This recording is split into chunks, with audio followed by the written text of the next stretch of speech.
lo dije bien clarito. Permanece a la escucha. Permanece a la escucha.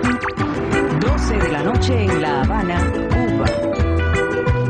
11 de la noche en San Salvador, El Salvador.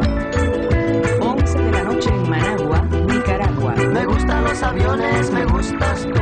Me gusta viajar, me gustas tú. Me gusta la mañana, me gusta... My name is Mohammed. I'm from Saudi Arabia. Hi, my name is Bo Harris and I'm from Barbados. Hi, I'm Mikhail Avancenia. I am from the Philippines. How do you think education has changed in the US because of globalization? I read that in an article, they teach where is Libya in north of Africa as an example. And you know, what happened in Libya affect on the gas station, and the benzene is expensive now. So United States now at least they know where is Libya.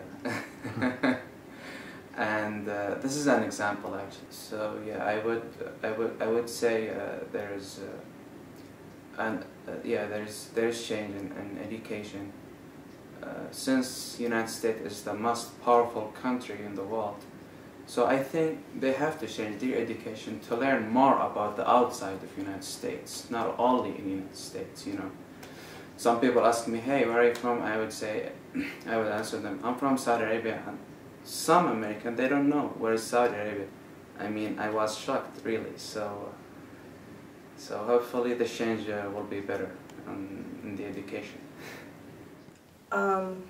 I think there's definitely a more of a focus on international cultures, languages maybe. I don't know, I'm not really that familiar with what it was before to tell you how it has changed, but I know that there is a lot of emphasis on, for example, international classes where you focus on different cultures and that kind of stuff, and language classes and all that. Well, I believe that the whole curriculum in general of the American education is beginning to change more. You know, we've had to open the learnings, the different ways to learn that apply to other cultures, I would say. But all in all, I believe it's been a very productive integration into the current system that is going on in the U.S. Have you studied abroad? And if so, what differences do you see in education systems, in both education systems, the American system and the system you experienced abroad, in terms of teaching methods, subjects, etc.? Yeah. Well, I studied first of all in Saudi Arabia, and Saudi Arabia has the same system of United States, the same method, the same experience of studies. But then when I moved to Europe, I studied in Belgium, France, and Spain too. So when I moved there in Europe, it was really different for me. Simple example, they didn't have midterms or quizzes. You study for the whole year, and in the end, they have exams. You know, while here in the United States, the system of education, it really helps the student. At least you choose your courses, you know, while in Europe you don't. You're already scheduled to follow these courses, and in the United States, no, you have the right to choose your even teacher, you know, your classes, everything. So it's really different. I think there are two main differences. The first one would be in the grading systems. In Barbados, I'm going to talk about is because the one I'm more familiar with. It's a lot more difficult to get an A. So for example, 80% in Barbados, which is based on the British system, would be an A because of the amount of effort that goes into getting just 80%. And the other major difference, I think, is here there's much more emphasis on liberal arts, whereas in the Caribbean, for example, when you're 13, 14, you pick a subject area, and that's usually the one you stick with throughout. If you're in sciences, like I was, you do chemistry, biology, physics, and there isn't much language or history and that kind of stuff going on. You do it, but I think there's more of an emphasis on it here in America, which I think is probably a better thing, to have more of a rounded education rather than just focusing in on one subject area from such a young age. Yes, I've studied abroad. It's a lot different. Well, actually, it's more or less this. I'd have to say that the teaching ways in English and stuff is more or less the same, I guess. But I feel like it's a lot more relaxed. It's a lot easier here. You don't have to do as much, I feel like. What do you think accounts for this type of integration of education and other trends in the world? Media. The most powerful media in the world comes from United States. So United States show their culture, their life through the media, through movies, Hollywood.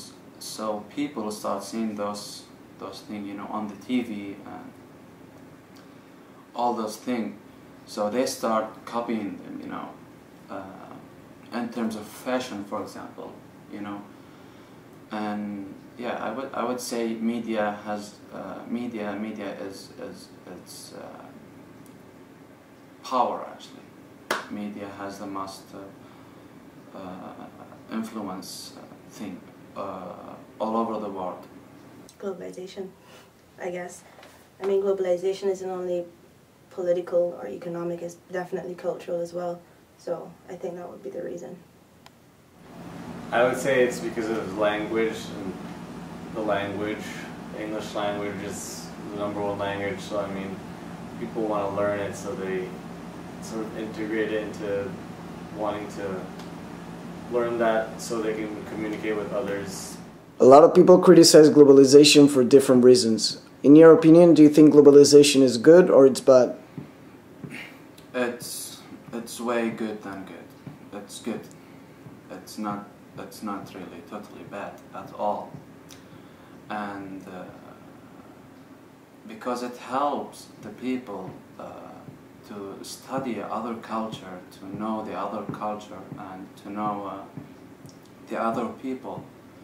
That's true. We are from different races, from different colors. I'm an Arab. You're Spanish.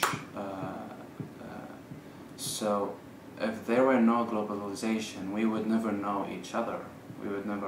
I would never imagine my best friend is from Holland, for example.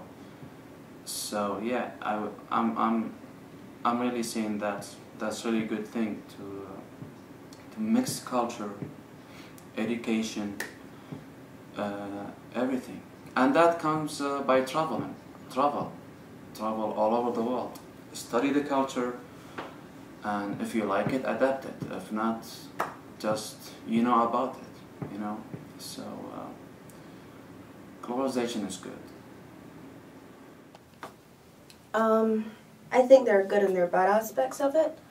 I think very often globalization is equated with Americanization, but that's not always correct, Sometimes you see cultures in other countries that are less influential being slowly erased because of globalization, but then at the same time globalization opens people up in different parts of the world to the rest of the world. Like for me, example, I'm from a small country, and through, because of globalization, I've been exposed to a lot of different cultures, and I think that's something that's really important in the world. And through globalization, we're becoming a lot more connected, and I think that's a great thing. I mean, first of all, it was bound to happen anyway. The way things are moving now, the way humans are changing, the way we think, how technology has changed. So I think, it was bound to happen, and it is a good thing. It's got good and bad, but overall I think it's a good thing because it mixes everyone to have a sort of common bond and understanding as well, I would have to say. So basically it's letting all the cultures mix with each other.